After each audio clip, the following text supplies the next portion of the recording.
तो नारायण, आज जो हमारा एक चैप्टर है उसका नाम है माइक्रो ऑर्गेनिजम्स। इस चैप्टर से क्वेश्चंस तो एग्जाम्स में आते ही आते हैं, साथ ही साथ हमारे डेली लाइफ में भी इसका भर भर के क्या है, इस्तेमाल है। ठीक, बिना इसके हम लोग कुछ ज़्यादा काम कर नहीं पाएंगे। मान लो जैसे कि हम ह्यूमन बींग्स हैं, हमारे आसपास भी बहुत सारे माइक्रो ऑर्गेनिजम्स भटक रहे होते हैं। हमारे आसपास भी बहुत सारे क्या हैं, माइक्रो ऑर्गेनिजम्स भटक रहे होते हैं, है ना। हाथ पे देखोगे तो बहुत सारे माइक्रो ऑर्गेनिजम्स हैं, और एक मुट्ठी अगर मान लो बालू उठा लिए, सैंड, तो उसमें भी लाखों के क्या है, बैक्टीरिया भर भर के आपको देखने को मिलेंगे। ठीक, अब देखो, सिर्फ हमारे आसपास के इन्वायरमेंट में ही नहीं, हर जगह आप जहाँ नहीं सोच सकते हो वहाँ पे भी क्या है, बैक्टीरिया है। ठीक, आप क्लास टाइम में सुने ही होंगे, क्लास टाइम में क्या होता है कि जैसे कि मान लो जो हिंदी के टीचर्स होते हैं, आपने हिंदी के टीचर्स से वो कहावत तो सुना ही होगा कि जहाँ न पहुँचे रवि वहाँ पहुँचे कवि, लेकिन जहाँ कवि भी नहीं पहुँच पाता है उसको कहते हैं माइक्रो ऑर्गेनिजम्स। बुझे? हमारे खुद के इंटेस्टाइन में भर भर के, मतलब ट्रिलियंस ऑफ जो बैक्टीरिया हैं वो आराम से वहाँ पर मज़े में पार्टी कर रहे हैं। उनको कोई चिंता नहीं है, खाना भर भर के रखा हुआ है और वो खाना क्या कर रहे हैं, खा रहे हैं। सही बैक्टीरिया बुरे भी नहीं हैं। अगर मान लो बैक्टीरिया ही नहीं रहेगा तो दही कैसे जमाएंगे, मिर्ची डाल के। यानी कि कुछ जो बैक्टीरिया हैं हमारे लिए क्या है, बेनिफिशियल भी हैं। जो ब्रेड खाते हैं उतना मोटा मोटा ब्रेड कहाँ से फुलाएंगे, साइकिल का पंप लेकर के तो आएंगे नहीं कि अच्छा पंप लगाओ हवा भर के फुलाएंगे। वैसे एंटीबायोटिक्स बनाएंगे कहाँ से, बैक्टीरियल डिजीज से ह्यूमन बींग्स क्या हो जाएगा, मर जाएगा। बहुत सारे वैसे ऑर्गेनिजम्स, जैसे मान लो कि जंगल्स वगैरह में, अब जंगल्स हम लोग तो मतलब सफाई को लेकर के उतने ज़्यादा एक्टिव है नहीं कि जंगल्स में मान लो कोई जंगली जानवर अगर मर गया तो उसकी सफाई कर रहा नहीं। वहाँ पे तो बैक्टीरिया ही एज ए डिकम्पोजर्स काम कर रहे हैं, बैक्टीरिया को पैसा भी नहीं दे रहे हैं, फ्री में बेचारा, फ्री में सफाई कर्मचारी के पोस्ट पर क्या कर रहा है, वो काम कर रहा है। और आज से नहीं, बहुत पहले से क्या कर रहा है, काम कर रहा है। अगर बैक्टीरिया सफाई नहीं करेंगे तो क्या जो पूरा का पूरा हमारा एक जो अर्थ है सिर्फ गंदगी से भर जाएगा क्या, बिल्कुल भर जाएगा। बुझे? तो देखो होता क्या है कि जैसे मान लो अगर बैक्टीरिया अगर सफाई करेगा ही तो यहाँ देखो तो डेड बॉडी पर, मान लो अगर डेड बॉडी का डिकम्पोजिशन हो ही नहीं तो मज़ा आ जाएगा, फिर सगरों गंदगी गंदगी देखने को मिलेगी। बैक्टीरिया जो डेड बॉडी है उसको क्या कर रहे हैं, डिकम्पोज कर रहे हैं। इससे भी एक खतरनाक आता है वायरस। वायरस तो बेचारा खुद का कोई वैल्यू है नहीं, लेकिन जैसे ही लिविंग बीइंग के कांटेक्ट में आता है तो उसको घर से बाहर निकाल देता है। तो वायरस एक कनेक्टिंग लिंक भी माना जाता है, किसके, लिविंग और नॉन लिविंग के बीच में।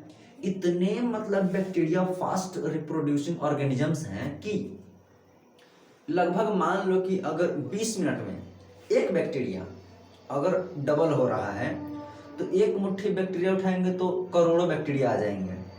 बुझे? तो 24 घंटे में तो पता ही नहीं कितना मतलब बैक्टीरिया क्या हो जाएगा, बन जाएगा।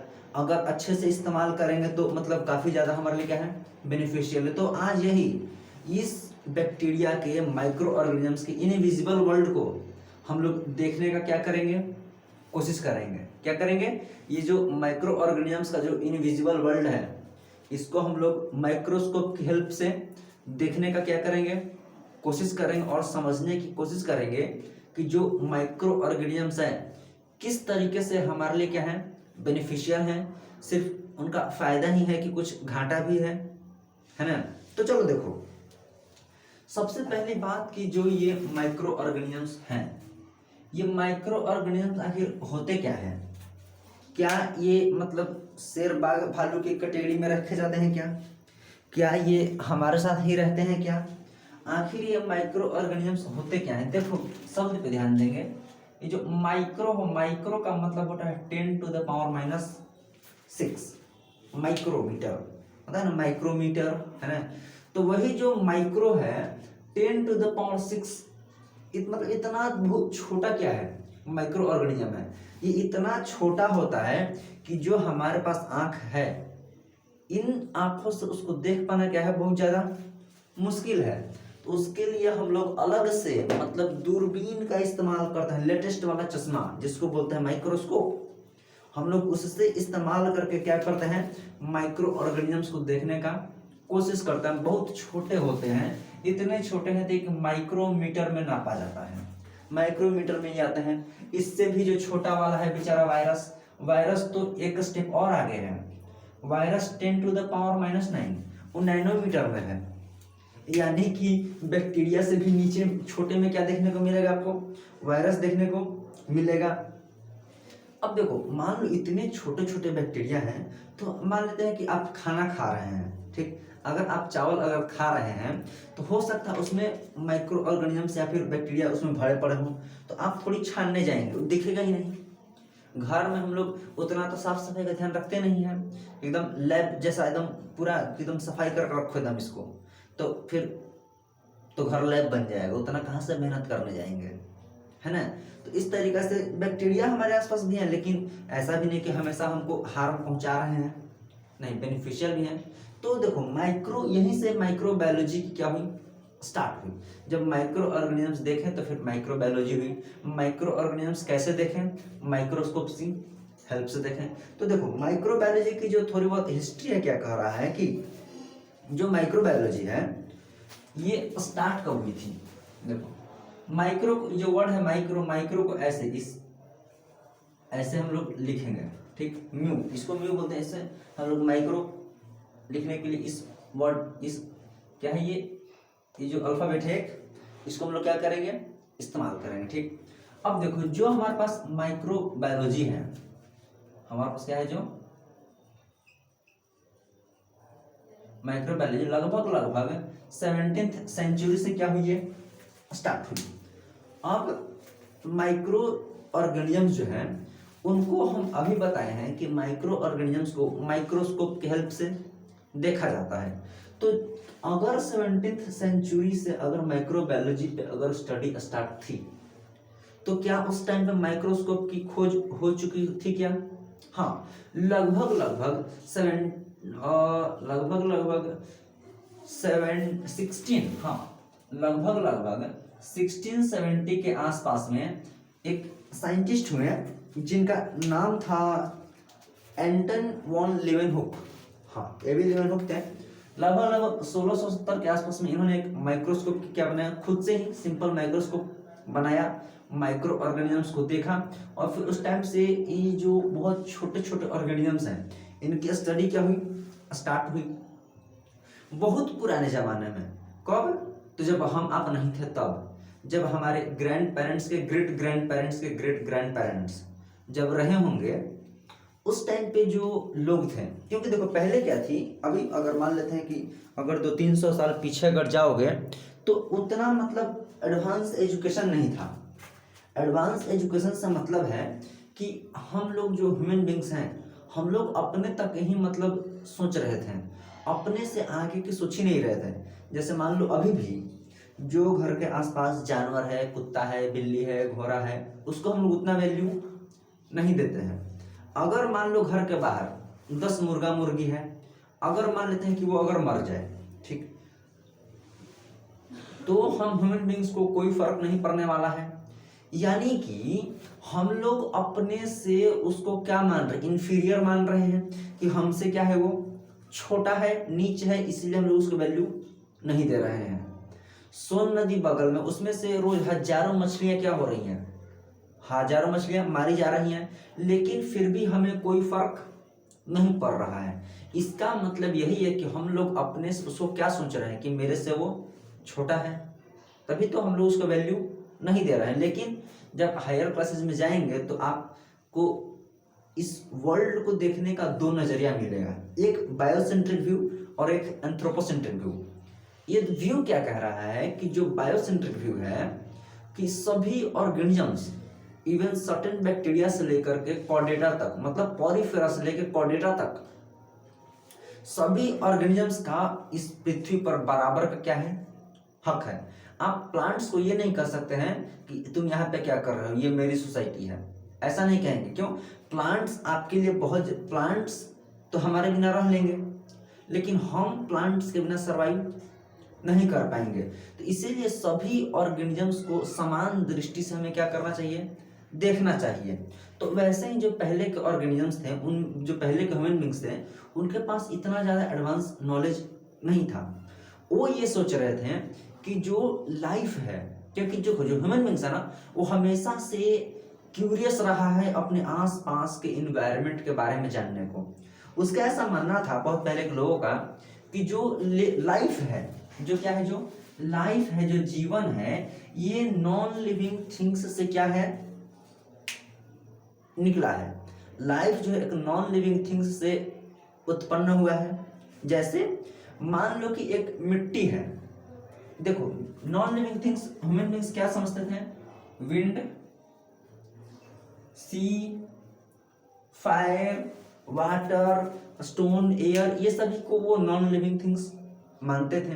अब जैसे कि मान लो कि कहीं पे मिट्टी है, मिट्टी में कचरा जम गया, चाहे गंदा पानी है, तो थोड़ी देर बाद अगर देखेंगे तो आप ये नोटिस करेंगे कि वहां पे जो पानी था, गंदा पानी, उसमें क्या होता है कि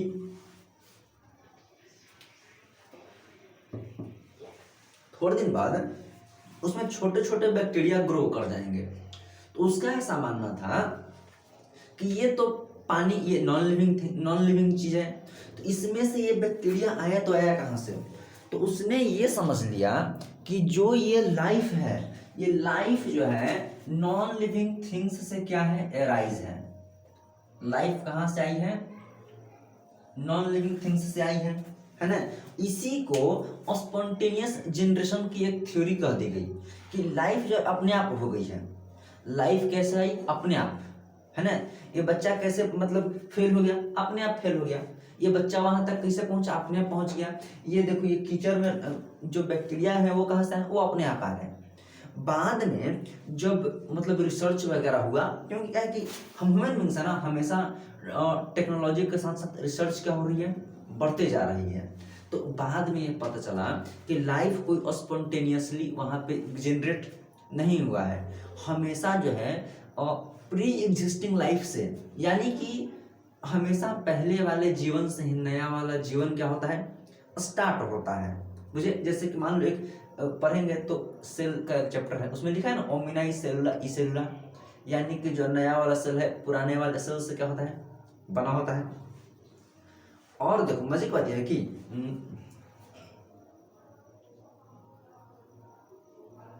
हाँ, हम ये कह रहे थे कि जो हम जैसे मान लो कोई एक छोटा बच्चा है, ठीक, तो वो छोटा बच्चा कहीं ना कहीं अपने पेरेंट्स से आया है, उनके पेरेंट्स अपने पेरेंट्स से, और उनके पेरेंट्स अपने पेरेंट्स से, है ना। ऐसा तो नहीं था कि लाइफ अपने आप कहीं से क्या हो गया, ग्रो कर गया है। तो एक साइंटिस्ट में एंटन वॉन लीवेनहुकर, उन्हें ही फादर ऑफ माइक्रोबायोलॉजी कहा जाता है। कौन है फादर ऑफ माइक्रोबायोलॉजी? एक है एंटन वॉन लीवेनहुकर के, इनको कहा जाता है father of microbiology.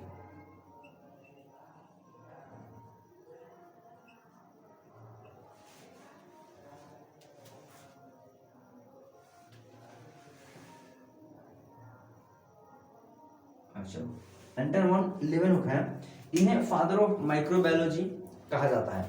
Father of microbiology क्यों कहा गया इन्हें?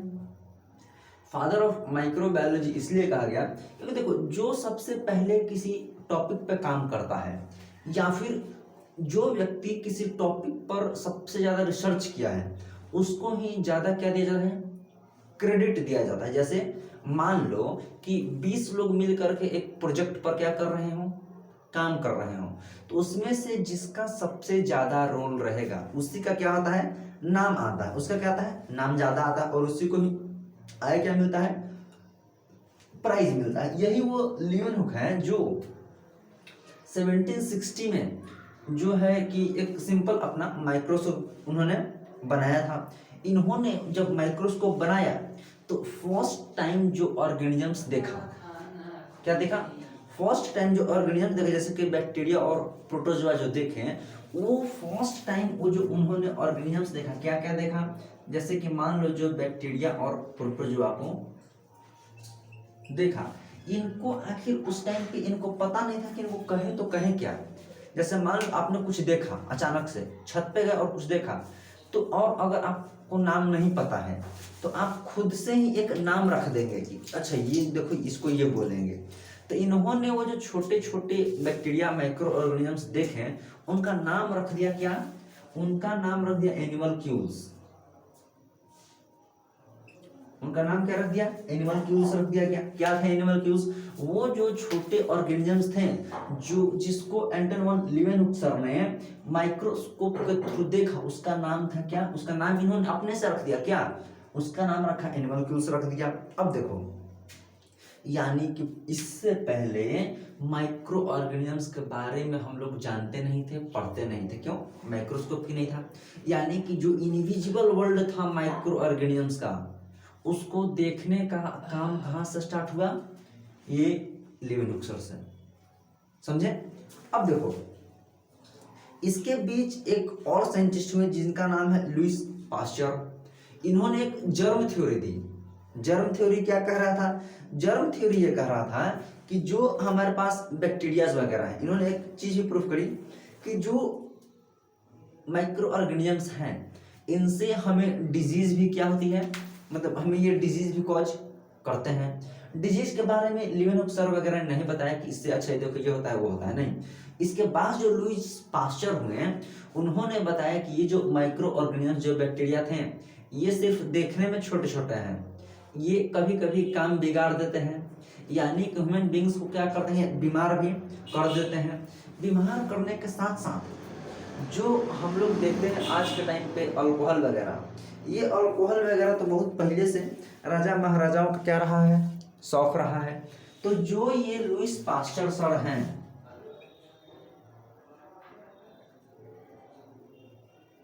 लुईस पास्चर सर हैं, इन्होंने ये बताया कि ये बैक्टीरिया सिर्फ बीमारी ही नहीं कॉज करेंगे, ये आपके हेल्पफुल हैं किसमें, फर्मेंटेशन में। किसमें हेल्प है, ये आपके फर्मेंटेशन में भी क्या करेंगे, हेल्प करेंगे, है ना। तो और फर्मेंटेशन कर क्या करें, अगर अंगूर का फर्मेंटेशन करवा दिया जाए तो वो वहां से शराब बनेगी। यानी कि अलग अलग चीजों से क्या है, इन्होंने बताया ये कि फर्मेंटेशन करके इसको ये बनाओ उसको वो बनाओ, बुझे। अब देखो, इसके जस्ट बाद एक आया, क्या था, स्वान नेक फ्लास्क एक्सपेरिमेंट। स्वान नेक नाम देख लो कितना बढ़िया नाम रखा है, स्वान नेक फ्लास्क एक्सपेरिमेंट। स्वान क्या होता है, स्वान, स्वान हंस को बोलते हैं, हंस समझते हैं, हंस को बोलते हैं स्वान। उसकी गर्दन देखते हो कितनी अच्छी रहती है, अगर हंस अपना गर्दन ऐसे ऊपर की तरफ खड़ा करे तो जो हंस का गला है वो काफी देखने में एकदम मतलब सुंदर है। तो इसको नाम स्वान नेक फ्लास्क एक्सपेरिमेंट इसलिए दिया गया, इसको स्वान के गले के जैसा ऐसे कर्व बनाया गया, गले जैसा क्या बनाया गया, कर्व बनाया गया। हुआ क्या कि एक न्यूट्रिएंट ब्रोथ, देखो क्या होता है न्यूट्रिएंट ब्रोथ, न्यूट्रिएंट ब्रोथ, ये एक लिक्विड फूड मटेरियल है। लिक्विड फूड क्या है, मटेरियल है, किसके लिए है, हमारे आपके लिए नहीं है, नहीं इस बेचारे स्वान के लिए है, ये है बैक्टीरिया के लिए। बैक्टीरिया यहाँ पर आराम से खा पी के मजे से क्या करेगा, ग्रो करेगा। इसको क्या किया गया कि बॉयल किया गया, ठीक, बॉयल इसलिए किया गया कि इसमें का जो बैक्टीरियाज वगैरह है वो क्या कर जाए, डेड कर जाए, बुझे। और इसको डाला गया एक बर्तन में, इसको डाला गया किसमें, बर्तन में डाला गया, ठीक। अब बर्तन में डाला गया तो देखा गया कि बर्तन में तो बैक्टीरिया नहीं आ पा रहे हैं, क्योंकि जो नेक था बर्तन का उसको कॉटन से बंद कर दिया गया कि बाहर से हवा की भी अंदर एंट्री ना हो। तो जब तक इसके अंदर बैक्टीरिया नहीं गए थे तब तक तो ये ब्रोथ, न्यूट्रिएंट ब्रोथ है, साफ था। लेकिन जैसे ही बैक्टीरिया उसमें गए, सारा का सारा न्यूट्रिएंट ब्रोथ मीडियम का क्या हो गया, कचरा हो गया। यानी कि देखो बैक्टीरिया जब वहां जाएंगे तो उसको खाएंगे, ग्रो करेंगे और वहां का सारा चीज क्या कर देंगे, डिस्ट्रॉय कर देंगे। तो यानी कि इससे ये पता चला था कि जो लाइफ जो था यहाँ पर वो स्पॉन्टेनियस तो नहीं आ गया था अपने आप, वो कहीं ना कहीं प्रीवियस लाइफ से आया था। वो पानी में लाइफ नहीं था। अगर पानी में लाइफ रहता या फिर अगर किसी में लाइफ रहता, नॉन लिविंग चीज अगर लाइफ का क्या होता, निकल रहा होता, तो इससे लाइफ नहीं निकला। क्यों? क्योंकि हवा में तो सर्टेन बैक्टीरिया घूमते ही रहते हैं, तो वहां पर जाकर क्या हो जाएगा, वो हो जाएगा। एक थ्योरी पढ़ेंगे आगे जाकर 12th क्लास में, शायद हाँ 12th में ही है, कि एक साइंटिस्ट हुए, उन्होंने एक मांस का टुकड़ा लिया और उस मांस के टुकड़े को एकदम अच्छे से बनाया, ठीक, एकदम भूंजा तला उसको, और ऐसे टेबल पे रख दिया गया। 2-4 दिन बाद उसमें बैक्टीरिया हो गए। अब 2-4 दिन बाद बैक्टीरिया हो गए तो वो दूसरे साइंटिस्ट को पकड़ के बुलाया अपने बगल के कमरे में जो काम कर रहा है कि देखो देखो देखो, हमने तो एक ऐसे ही मांस का टुकड़ा रखा था और वहां पे देखो ये अपने आप क्या हो गया, छोटे छोटे बैक्टीरिया आ गए।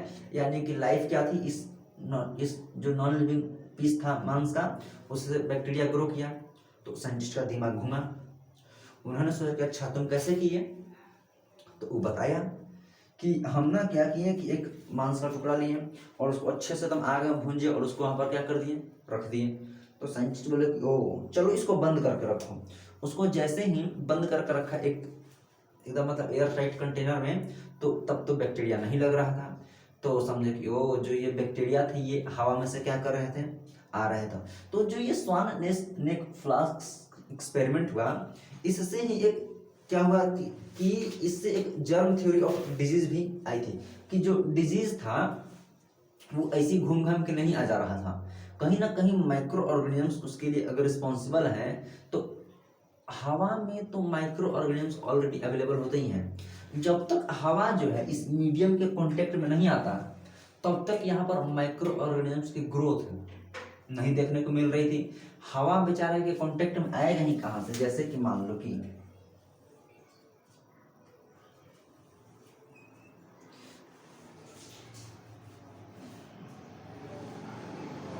मान लो कि देखो अगर यहाँ पर नीचे का जो बेस है ये अगर गोल है, ठीक, यानी कि यहाँ पर देखो ये न्यूट्रिएंट ब्रोथ रखा गया, ठीक, और यहाँ पर एक कर्व नेक है, इसको नेक को थोड़ा और बढ़िया बनाओ, देखो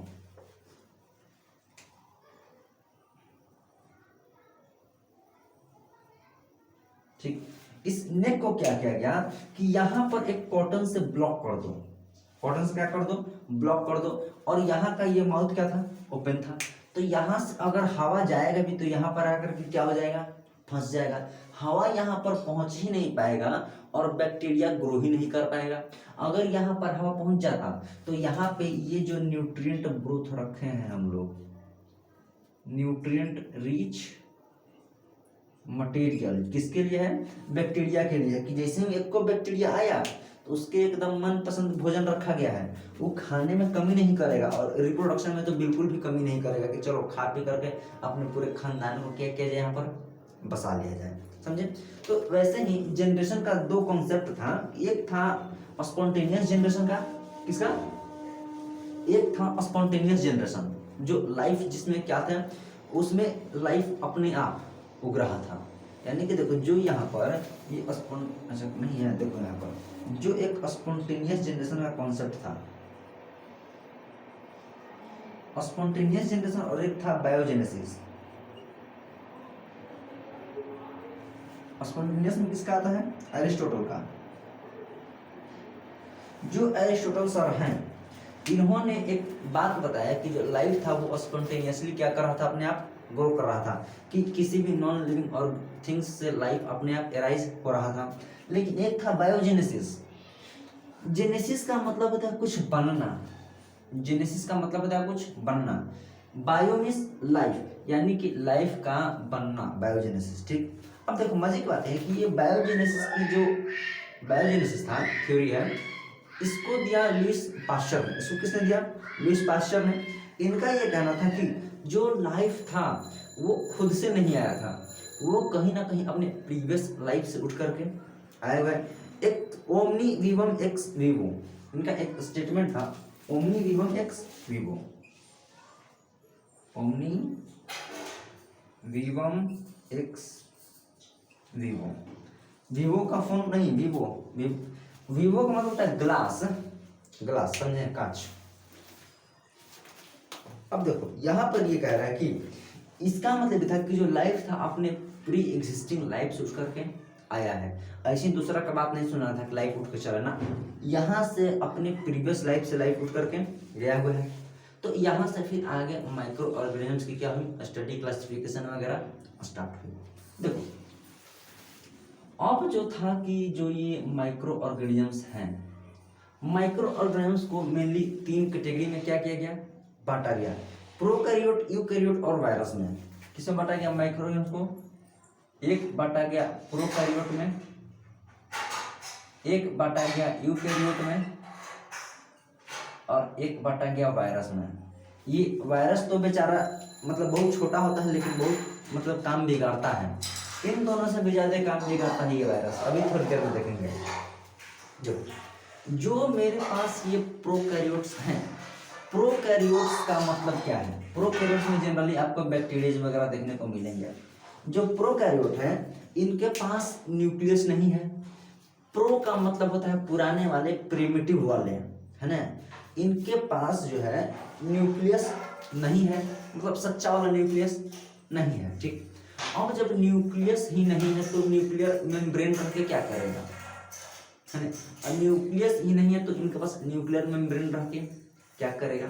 अब जैसे कि मान लो कि एक गांव है और उस गांव में कोई आदमी नहीं रहता है, तो सरकार वहां पे योजना लगा के भी क्या कर लेगा। अरे देखो जो गांव है जहाँ पे कोई आदमी रहता है तो वहां पे ना कोई योजना सरकार लागू करता है कि यहाँ पे पंचवर्षीय योजना लगाओ, यहाँ पर रोड बनाओ, यहाँ पर बैंक रखो, यहाँ पर थाना पुलिस रखो। अब वहाँ उस गांव में कोई है ये नहीं है।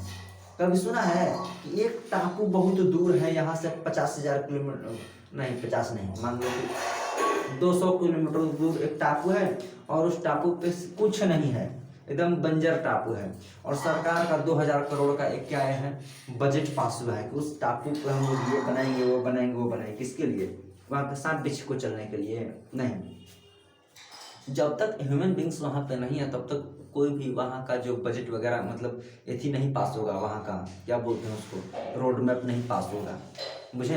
तो एक था ओमनी विवम एक्स विवो, वो तो देखिए यहाँ देख रहे थे। एक था प्रोकैरियोट, यूकैरियोट और वायरस। तो प्रोकैरियोट में ना न्यूक्लियस है, ना ही वहाँ पे क्या है न्यूक्लियर मेम्ब्रेन है, न्यूक्लियर मेम्ब्रेन भी नहीं है, साथ ही इनके पास सेल ऑर्गेनेल जो कहते हैं, हाँ membrane bound organelle. Membrane bound organelle क्या होता है, ऑर्गेनेल्स क्या होता है पहले ये देखो। मान लो जब हम सेल बनाते हैं तो सेल में कुछ जो छोटे छोटे ऐसे हम लोग दिखा देते हैं ना, उसको बोलते हैं ऑर्गेनेल्स। उसको क्या बोलते हैं? ऑर्गेनेल बोलते हैं। यहाँ पे मेम्ब्रेन बाउंड ऑर्गेनेल देखने को नहीं मिलेगा, इसमें प्रोकैरियोट्स में। अब देखो मेम्ब्रेन बाउंड ऑर्गेनेल जैसे कि आपका हो गया माइटोकॉन्ड्रिया, गोल्गी बॉडी हो गया, एंडोप्लाज्मिक रेटिकुलम वगैरह हो गया, ये सभी मेम्ब्रेन बाउंड ऑर्गेनेल्स हैं जो कि प्रोकैरियोट्स में देखने को नहीं मिलेगा। माइटोकॉन्ड्रिया तो जानते ही होंगे, माइटोकॉन्ड्रिया को ही पाँव सब क्या बोलते हैं, सेल बोलते हैं। ले देखे इनके पास बेचारे जिसके पास कुछ नहीं है, कम से कम उनका जेनेटिक मटेरियल तो होगा। ये वायरस बेचारा सबसे सिंपल वाला है, इसके पास भी जेनेटिक मटेरियल होता है। देखो तो इनके पास होता है एक जेनेटिक मटेरियल, ठीक। और देखो इनके पास भीतर में तो कुछ कवरिंग वगैरह है नहीं, भीतर में क्या है, साइटोप्लाज्म है। साइटोप्लाज्म क्या होता है? सेल के अंदर का जो पानी होता है उसी को बोलते हैं साइटोप्लाज्म। तो जो न्यूक्लियस है, सॉरी न्यूक्लियस का है, जो जेनेटिक मटेरियल है, जो डीएनए है, वो बिना कवरिंग का है, बिना कवरिंग मतलब नेकेड डीएनए जो है इस सेल के अंदर साइटोप्लाज्म में प्रेजेंट है।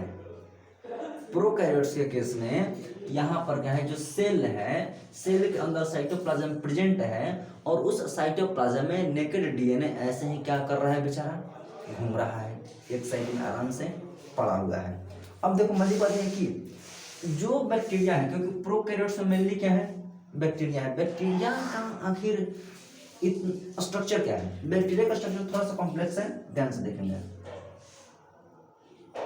जो बैक्टीरिया है, बैक्टीरिया में सबसे पहले टिपिकल बैक्टीरिया के एग्जांपल देते हैं हमारे पास है।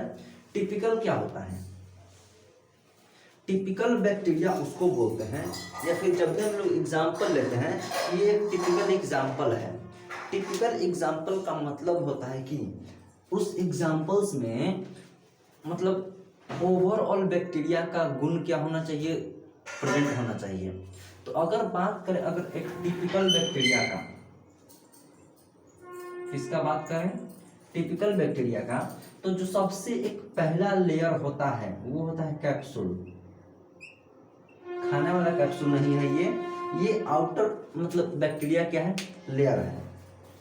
ध्यान से समझेंगे कि जिसके पास भी आउटर लेयर होगा और आउटर लेयर में क्या है उससे कोई फर्क नहीं पड़ता है, समझे। हमारे आउटर लेयर में जो स्किन देखने को मिल रहा है, हमारे घर के आउटर लेयर में क्या होता है, पेंट होता है। सनलाइट किस पे पड़ेगा, पेंट पे पड़ेगा, या फिर पेंट के अंदर के प्लास्टर पे पड़ेगा, या प्लास्टर के अंदर के ईंट पे पड़ेगा। तो ध्यान से सोचेंगे समझेंगे तो जो पेंट जो सनलाइट होगा, सनलाइट पड़ता है किस पे, पेंट पे पड़ता है। पेंट किया ही इसलिए जाता है बाहर से कि मतलब बचत हो अच्छे से घर वगैरह की, ठीक। तो जो कैप्सूल है हमारे पास, कैप्सूल बैक्टीरिया का आउटर मोस्ट क्या है, लेयर है। तो ये आपको मतलब सेफ्टी भी बाहर से क्या करेगा, प्रोवाइड कराएगा। अब देखो सेफ्टी तो बाहर से प्रोवाइड करवाने के लिए मेरे पास क्या हो गया, कैप्सूल हो गया। कैप्सूल के बाद जो एक है वो है हमारा सेल वॉल। क्या होगा, सेल वॉल होगा हमारे पास। नाम में ही वॉल है, यानी कि क्या है, दीवार है। सेल वॉल भी क्या करता है, आपको सेफ्टी प्रोवाइड करवाएगा। उसके बाद एक होता है प्लाज्मा मेम्ब्रेन। उसके बाद क्या है, प्लाज्मा मेम्ब्रेन। ये मेम्ब्रेन का मतलब होता है जाली लाइक स्ट्रक्चर, झिल्ली लाइक स्ट्रक्चर। प्लाज्मा मेम्ब्रेन के बाद है आपका साइटोप्लाज्म। साइटोप्लाज्म मतलब हम लोग पानी पे पहुंच गए, यानी कि सबसे पहले कैप्सूल था, फिर सेल वॉल था, सेल वॉल के बाद प्लाज्मा मेम्ब्रेन था, और उसके बाद फिर क्या था, साइटोप्लाज्म। साइटोप्लाज्म के बाद आपका है राइबोसोम। देखो राइबोसोम जो होता है, राइबोसोम को प्रोटीन फैक्ट्री बोलते हैं। दो तरीके के हैं, एक 70S वाले और एक 80S वाले। हालांकि राइबोसोम जो बैक्टीरिया में है वो आपको 70S देखने को मिलेगा। 70S क्या होता है ये अभी हम लोग देखेंगे, ठीक। 70S का मतलब एडिशन जो होता है वो होता है 50S और प्लस 30S। कैसे होता है ये मैथमेटिक्स वाले को समझ में नहीं आएगा, सिर्फ बायोलॉजी वाले समझ पाएंगे कि 50, 50 और 30 जोड़ के 70 कैसे होता है, ड्यू टू ओवरलैपिंग, ठीक। अब देखो राइबोसोम हो गया। राइबोसोम के बाद इनमें होता है क्या है, एक होता है सर्कुलर डीएनए। सर्कुलर डीएनए के पास इनके होता है फिर एक प्लाज्मिड। एक हो सर्कुलर डीएनए और एक होता है प्लाज्मिड। जो ये प्लाज्मिड है इसके पास, इस टिपिकल बैक्टीरिया के पास यानी कि लगभग बैक्टीरिया के पास एक उनका सर्कुलर डीएनए तो है ही, साथ ही साथ इनके पास प्लाज्मिड है। प्लाज्मिड होता है एक्स्ट्रा क्रोमोसोमल डीएनए।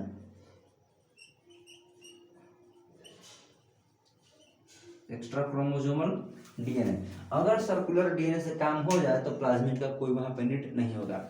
हम लोग के पास जो भी चीज़ एक्स्ट्रा होती हैं उसका हम लोग इस्तेमाल कब करते हैं, जब हमारे पास की जो बेसिक चीज़ें हैं ख़त्म हो जाए तो हम लोग एक्स्ट्रा वाले को काम में लेते हैं। जैसे मान लो कि अगर बाइक में अगर मेरे बाइक में क्या है, तेल है अगर, तो हम उसको क्या करेंगे, फ्यूल ऑन करके चला रहे हैं अपना मेन में करके, लेकिन जैसे ही कहीं पे फ्यूल खत्म हो जाएगा तो हम गाड़ी को क्या करते हैं, रिजर्व मोड में डाल देते हैं। रिजर्व मोड में जब हो जाएगा तो जो तेल है उससे कहीं दूर तक क्या हो जाएगा। तो उसके पास क्या है, प्लाज्मिड है। प्लाज्मिड के पास एक फ्लैजेला है। फ्लैजेला हेल्प करता है मूवमेंट में, ठीक। फ्लैजेलिन प्रोटीन से बना होता है और इनके पास होता है एक पिलाई, जिसको सेक्स पिलाई भी कहते हैं, या फिर ये इनको बोलते हैं फिम्ब्रिया।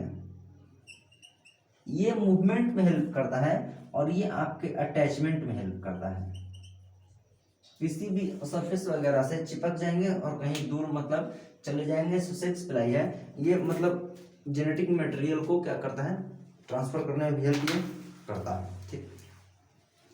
तो ये था एक टिपिकल बैक्टीरिया का चीज। टिपिकल बैक्टीरिया का जो स्ट्रक्चर है वो ये था कि उनके पास एक कैप्सूल था जो बाहरी लेयर था, सेल वॉल है, प्लाज्मा मेम्ब्रेन है, साइटोप्लाज्म है, राइबोसोम है, एक सर्कुलर डीएनए है, प्लाज्मिड है जो कि एक एक्स्ट्रा क्रोमोसोमल डीएनए है, फ्लैजेला है जो कि फ्लैजेलिन प्रोटीन से बना था, पिलाई है जो कि पिलिन प्रोटीन से बना था।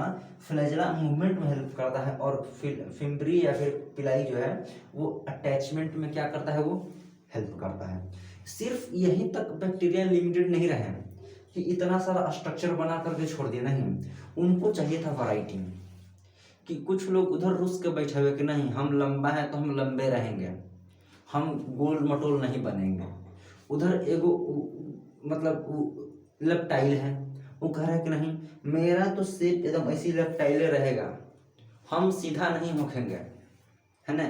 तो एक बैक्टीरिया थोड़ा पढ़ा लिखा था, वो हिंदी पढ़ रहा था, हिंदी में देखा कि अच्छा यहाँ पे ये तो कॉमा जैसा बना हुआ है कुछ, वो अपना स्ट्रक्चर कॉमा जैसा बना लिया और कह रहा है कि नहीं हम ना रॉड शेप होंगे ना गोल होंगे ना कुछ होंगे, हम बस ऐसे कॉमा लेखा रहेंगे, बुझे। तो बैक्टीरिया सिर्फ यहीं तक लिमिटेड नहीं रहे, बैक्टीरिया का डिफरेंट डिफरेंट आपको शेप भी देखने को मिला। बैक्टीरिया का डिफरेंट डिफरेंट क्या देखने को मिला, शेप भी देखने को मिला। तो कुछ जो बैक्टीरिया थे वो हुए रॉड शेप के। रॉड शेप मतलब ऐसे ही, जैसे कि मान लो देखो ये मार्कर है तो ये क्या हुआ, रॉड शेप का बैक्टीरिया हुआ जिसको बोलते हैं कोकस।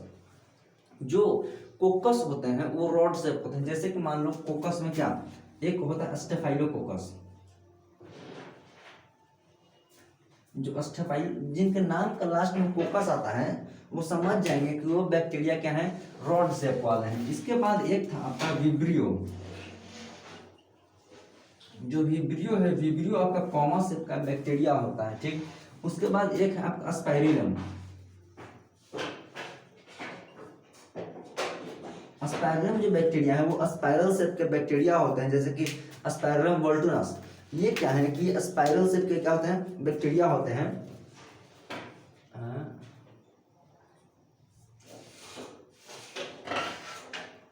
क्या है, यस ये राउंड फोकस वाला था, वही तो सबसे गड़बड़ नहीं हो रहा है। ये जो रॉड शेप है, रॉड वाले तो बैसिलस में होते हैं, जो राउंड वाले हैं, राउंड वाले कोकस होते हैं। कुछ राउंड वाले अंगूर के जैसे गुच्छे में भी बनते हैं, है ना, अलग अलग राउंड में है कि राउंड ऐसे राउंड में चेन लाइक बनेगा, कि राउंड में अंगूर जैसा गुच्छा में बन जाएगा, कि राउंड में डिप्लोकोकस है कि मतलब 2 राउंड है, ऐसा समझे। और एक विब्रियम था जो कॉमा शेप में था, स्पाइरलम था जो कि स्पाइरल शेप में ऐसा ये रहता है, समझे। अब देखो मजे की बात है कि जो कैप्सूल था मेरे पास वो तो बाहरी एक लेयर था, सेफ्टी के लिए बनाया गया, लेकिन मैक्सिमम बैक्टीरिया में जो स्टार्टिंग होती है वो सेल वॉल से दिखा देते हैं कि इस बैक्टीरिया के पास क्या था, सेल वॉल था। तो जो बैक्टीरिया का सेल वॉल होता है, ध्यान से समझेंगे कि जो बैक्टीरिया क्या होता है, सेल वॉल होता है, वो जनरली बना होता है पेप्टिडोग्लाइकन की या फिर म्यूरिन की, ठीक। पेप्टिडोग्लाइकन की बैक्टीरिया क्या होता है, सेल वॉल ऊपर से बना होता है। क्या होता है पेप्टिडोग्लाइकन, किससे बना है, तो जो सेल वॉल है, सेल वॉल खुद बना हुआ है किसका, पेप्टिडोग्लाइकन का। पेप्टिडोग्लाइकन में क्या क्या है, यहाँ पर आपका है नाग बाबा, ठीक, यहाँ पर है, यहाँ पर नैम बाबा, और एक है आपका कौन सा है, नैग है, नैम और पेप्टाइड क्रॉस लिंक है।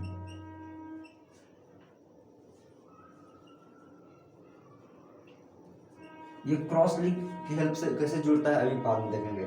जो ये नैग है, नैग का फुल फॉर्म होता है एन एसिटाइल ग्लूकोसामाइन। जो नैम है एन एसिटाइल म्यूरामिक एसिड, समझे, N acetyl glucosamine, N acetyl muramic acid, और एक है पेप्टाइड क्रॉस लिंक। यानी कि सेलवल का जो सेलवल जिससे बना है पेप्टिडोग्लाइकन, ये पेप्टिडोग्लाइकन का भी क्या है कंपोनेंट, क्या है, नैग है, नैम है, और क्या है, पेप्टाइड क्रॉस लिंक है। यहाँ पर मजे की बात है कि देखो जो बाहर के स्ट्रक्चर बने हुए हैं वो हर हालत में आपको सेफ्टी प्रोवाइड कराएंगे, शेप मेंटेन करने में हेल्प करेंगे। क्योंकि सेलवल है, आउटर कवरिंग है, हार्ड होता है, तो अगर हार्ड है तो शेप मेंटेन करने में क्या करेगा, हेल्प करेगा। मतलब जैसे शेप बन नहीं जाएगा। अगर आउटर लेयर हार्ड होगा तो मतलब आपका शेप को मेंटेन रखने में क्या करेगा, हेल्प करेगा। मैकेनिकल स्ट्रेंथ प्रोवाइड करता है। तो जैसे कि मान लो कि अगर हम एक ड्राम में घुस जाते हैं और वो ड्राम बहुत हार्ड आयरन सीट का बना हुआ है, तो बाहर से तुम कितना भी मुक्का मार लो, बाहर से तुम कितना भी झापर मार लो, हम तो ड्रम के अंदर आराम से क्या रहेंगे, सेफ बैठे हुए हैं। यानी कि बाहर का जो मेरा लेयर था अब मेरा स्किन नहीं रह गया, बाहर का लेयर क्या बन गया मेरा, वो ड्रम का मोटा सीट बन गया, जो कि मुझे एनिमी से सेफ्टी प्रोवाइड कर रहा है ना। मुझे एनिमी से क्या कर रहा है, सेफ्टी प्रोवाइड कर रहा है, बाहर के एनवायरनमेंट से भी सेफ्टी प्रोवाइड कर रहा है, मैकेनिकल स्ट्रेंथ प्रोवाइड वो कर रहा है। मजे की बात यह है कि जो बैक्टीरिया हुए वो सिर्फ अपना मैकेनिकल स्ट्रेंथ और सेलुलर लेके भाग नहीं गए, वो उनको चाहिए था फुल इज्जत। उनको क्या चाहिए था, उनको चाहिए था फुल इज्जत। यानी कि वो करेंगे ना, चूंकि होली का सीजन आने वाला था, उस टाइम भी क्या था, होली का सीजन आने वाला था, इन्होंने होली खेल ली। तो होली खेलने के बेसिस पर इन्हें दो कैटेगरी में बांट दिया गया।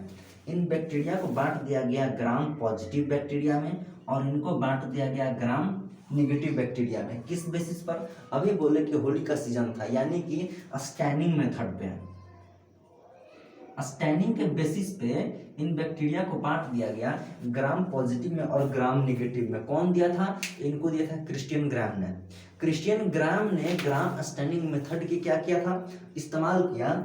ग्राम पॉजिटिव और ग्राम निगेटिव बैक्टीरिया क्या है, ऐसा थोड़ी है कि तराजू पे जो चढ़ेगा तो जिसका वजन बढ़ेगा वो ग्राम पॉजिटिव बैक्टीरिया है, और जिसका वजन खुद नेगेटिव में चल जाए वो ग्राम निगेटिव बैक्टीरिया है। ऐसा कोई भी दूर दूर तक लेना देना नहीं है। देखो ये एक बेसिस बनाया गया कि जो बैक्टीरिया जो कलर ऑब्टेन करेंगे उनको ग्राम पॉजिटिव बैक्टीरिया कहा जाएगा। जैसे कि मान लो कि हमने बैक्टीरिया पे स्टेन किया, स्टेन का मतलब क्या होता है कि उस पर कलर डाला, सैफरन, ठीक, या फिर कोई भी कलर, सैफरन कलर डाला, तो होता है कि वो एक कलर शो करते हैं। जो ग्राम पॉजिटिव बैक्टीरिया होंगे ना, अगर मान लो कि हमने उसको क्या किया, स्टेन किया, तो अगर वो पिंक हो गए या फिर पर्पल हो गए, अगर बेचारे पिंक हो गए तो वो तो नेगेटिव वाले रख दिया गया। यानी कि पिंक कलर किनका था, गर्ल्स का। तो जो पिंक कलर है, पिंक कलर जिनका फेवरेट है उनको नेगेटिव बैक्टीरिया में डाल दिया गया। जिनका पर्पल कलर फेवरेट था उनको किस में डाल दिया गया, ग्राम पॉजिटिव बैक्टीरिया में। तो क्या सिर्फ यही बेसिस है, हाँ ये बेस मेन था कि अगर जो पिंक कलर शो कर रहा है वो ग्राम पॉजिटिव, जो पर्पल कलर शो कर रहा है, पर्पल वाले जो हैं, देखो स्टैनिंग के बाद जो फाइनल कलर पर्पल मिला तो आपके ग्राम पॉजिटिव थे, जो फाइनल के बाद जो आपको पिंक कलर मिला तो वो क्या थे, ग्राम नेगेटिव बैक्टीरिया थे। तो अगर बैक्टीरिया है तो क्या इनके पास भी वो होता है क्या, सेल वॉल होता है क्या, हाँ बिल्कुल होता है। जो ये ग्राम पॉजिटिव वाले बैक्टीरियाज हैं इनके पास थिक पेप्टिडोग्लाइकन होती है, यानी कि इनका स्ट्रक्चर भी क्या है, अच्छा खासा है। बाहर के एनवायरनमेंट से क्या करेंगे, अपने आप को सेफ रख पाएंगे। यानी कि जो ये ग्राम पॉजिटिव वाले बैक्टीरिया हैं इनके पास होता है एक थिक पेप्टिडोग्लाइकन की लेयर होती है, पीपीडी समझ लेना, पेप्टिडोग्लाइकन की, ठीक। पेप्टिडोग्लाइकन की जो लेयर है इनके पास थिक होगा पॉजिटिव वाले के पास। अगर इसके पास थिक है तो इसके पास क्या थिन होगा क्या, क्योंकि इसका अपोजिट है ये, इनके पास क्या होगा, थिन होगा। अब देखो ये बेचारे इसके पास एक थिक पेप्टिडोग्लाइकन आया तो इसके पास क्या गया, थिन आ गया, लेकिन इसके पास आउटर मेम्ब्रेन नहीं मिला। ये जो पॉजिटिव वाले हैं इनके पास नो आउटर मेम्ब्रेन। अब देखो अगर इसके पास आउटर मेम्ब्रेन नहीं है तो ये बोलेगा कि अगर तुम्हारे पास नहीं है तो मेरे पास तो चाहिए ही चाहिए। यानी कि जो ग्राम नेगेटिव वाले बैक्टीरिया हैं उनके पास थिक जो है उनके पास जो है आउटर मेम्ब्रेन प्रेजेंट देखने को मिला। अब देखो सिर्फ यहीं तक लिमिटेड नहीं रही है, हमेशा अपने लाइफ को क्या करते रहें, एक्सप्लोर करते रहें। इनके पास एक आ गया टेकोइक एसिड। टेकोइक एसिड क्या होता है, एक फॉस्फेट रिच पॉलीमर होता है। ये जो ग्राम पॉजिटिव वाले बैक्टीरिया हैं इनके पास होता है टेकोइक एसिड।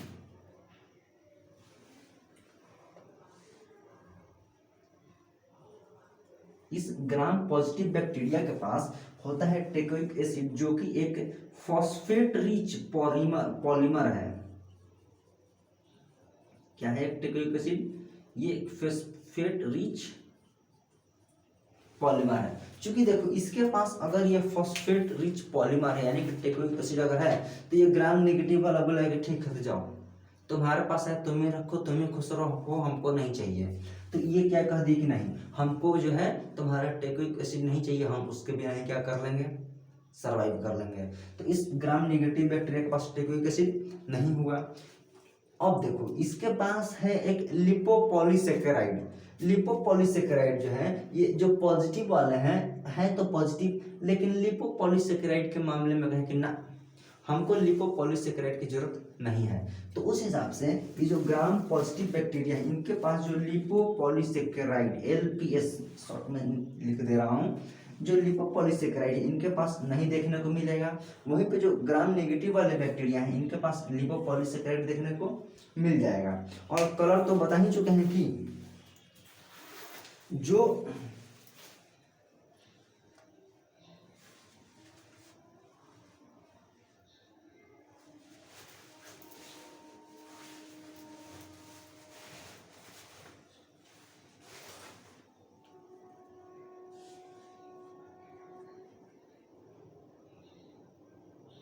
हाँ, और कलर तो आपको बता ही चुके हैं कि जो यहाँ पर ये क्या था लिपोपॉलीसेकेराइड थे इनके पास नहीं था, इनके पास है। और स्टैनिंग के बाद ग्राम नेगेटिव वाले आपको पिंक कलर शो करेंगे और स्टैनिंग के बाद ये जो ग्राम पॉजिटिव वाले हैं आपको क्या शो करेंगे, पर्पल कलर का आपको शो करेंगे।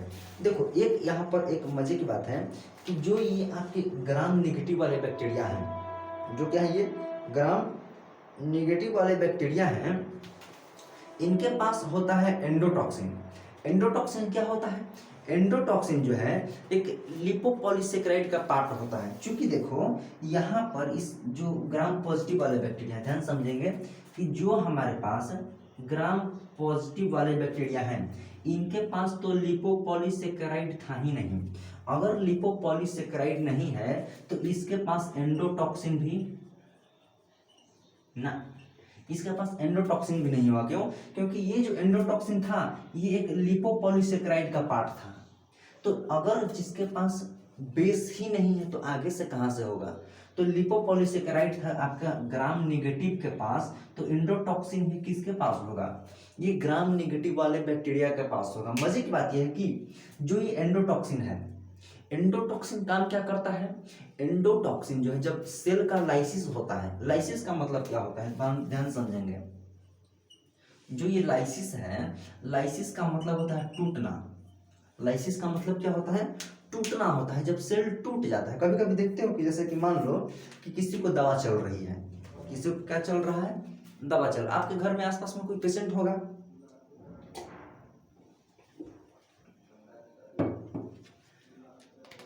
हमारे आपके घर के आसपास में क्या होता है, पेशेंट्स होते हैं। तो होता क्या है कि उनको दवा चली, डॉक्टर ने तो दवा दिया था, अच्छा खासा बढ़िया दवा दिया था, लेकिन मजे की बात यह है कि पेशेंट जो है अगर मान लो उनको कोई अगर बैक्टीरियल डिजीज हुआ होगा तो डॉक्टर ने तो उनको पेंसिलिन दिया, डॉक्टर ने क्या किया, उनको दवा तो दिया, लेकिन मजे की बात यह है कि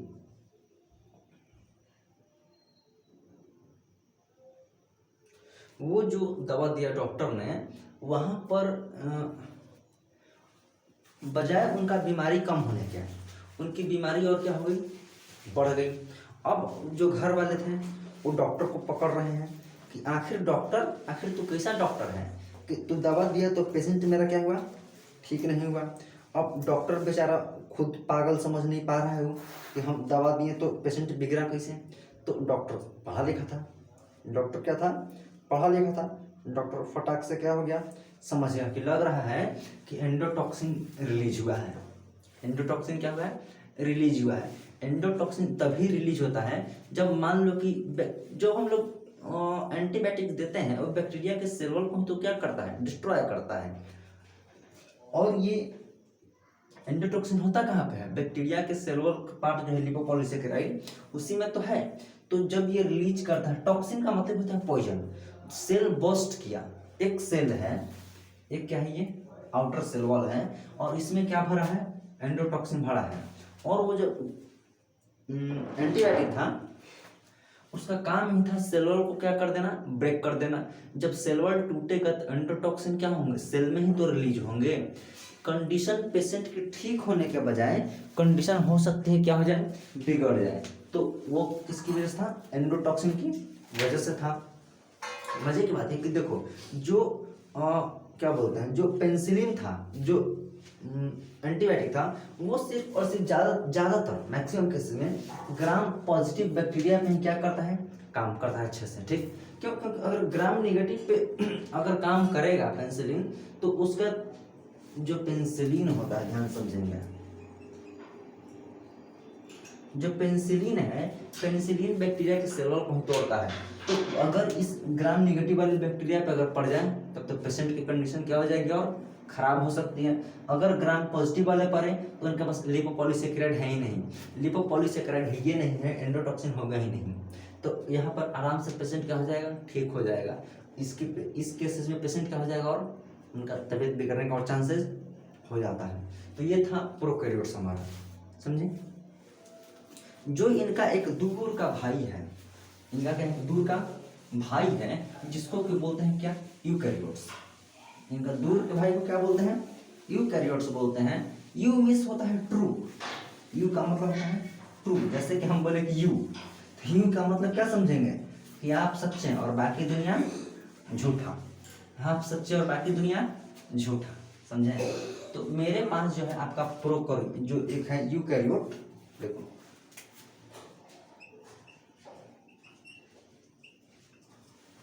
जो मेरे पास है यूकैरियोट, यूकैरियोट के पास होता है सच्चा वाला न्यूक्लियस। यूकैरियोट्स के पास क्या है, सच्चा वाला न्यूक्लियस है। अगर इनके पास ट्रू न्यूक्लियस है, अगर इस यूकैरियोट्स के पास अगर ट्रू न्यूक्लियस है, अगर न्यूक्लियस है तो इनके पास आपको देखने को मिलेगा न्यूक्लियर मेम्ब्रेन, है ना। अगर इनके पास न्यूक्लियस है तो क्या आपको न्यूक्लियर मेम्ब्रेन देखने को मिलेगा क्या, हाँ, न्यूक्लियर मेम्ब्रेन देखने को मिलेगा। साइटोप्लाज्म में वो मेम्ब्रेन बाउंड ऑर्गेनेल, इनका जो साइटोप्लाज्म होगा, इनके उस साइटोप्लाज्म में आपको मेम्ब्रेन बाउंड ऑर्गेनेल जो है तैरते हुए आपको आराम से मस्त मजे करते हुए आपको मिल जाएंगे। मजे की बात यह है कि यहाँ पर जो आपको राइबोसोम देखने को मिलेगा वो आपको देखने को मिलेगा एटीएस। एटीएस का सम अप क्या है, एटीएस का ब्रेकडाउन क्या है, 60 + 40, 60 और 40 मिलकर कितना होगा, 80। मैथमेटिक्स वाले कैलकुलेशन करते रहेंगे, 60 और 40 मिलकर 80 यहाँ पर होता है। ठीक, तो 60 और 40 मिलकर के क्या बनेगा, ओवरलैपिंग की वजह से एटीएस बनाएंगे। ठीक, तो यानी कि यहाँ पे राइबोसोम क्या है, एटीएस टाइप का है। यूकैरियोट में आप कुछ एग्जांपल्स पढ़ रहे हैं, जैसे कि मान लो पहला है फंजाई। यूकैरियोट्स में एक क्या है आपका, बहुत सारा, एक है फंजाई है, फिर कौन सा है और आपका, फिर आपका माउल्स है, प्रोटोजोआ है, अमीबा है। माउल्स है, प्रोटोजोआ है,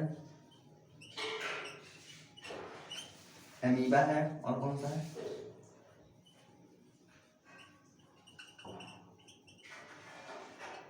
प्लाज्मोडियम है, और कोई है क्या, नहीं, देखो इतना ही था।